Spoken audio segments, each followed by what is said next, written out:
মিয়া single না থাকলে কি আমি 3:30টার দিকে অমিত থাকি নাকি বয়ফ্রেন্ডের সাথে কথা বলি? হ্যাঁ, কেন আপনি এত সুন্দর মেজাজটা খারাপ মেয়েটা, লাগে। ওই আপনি এত সুন্দর মেয়েটা, আপনি সিঙ্গেল কিভাবে থাকেন?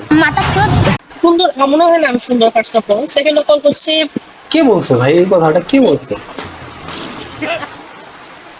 হচ্ছে মেয়েদের দেখবে চুল কালার করবে, আইব্রোজ একটাই করে রাখবে, লিপস ফিলার করছে, এখানে ইনজেকশন দিচ্ছে, অনেক মেকআপ।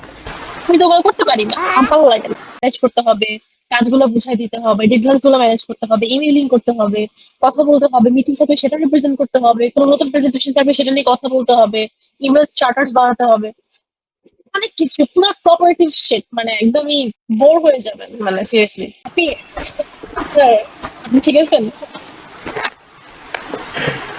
না এখনো ঠিক আছে, সমস্যা নাই। কথা বলতেছি, আমি জানি না lots of things going on. খুব বলেন। বললাম যে আগামীকাল অফিস নাই? ও ও আজকে তো স্যাটারডে তাই না? আচ্ছা আপনাদের তো সানডে তো অফ থাকে, হ্যাঁ, হ্যাঁ। তাহলে তো ভালোই। So are you definitely single right?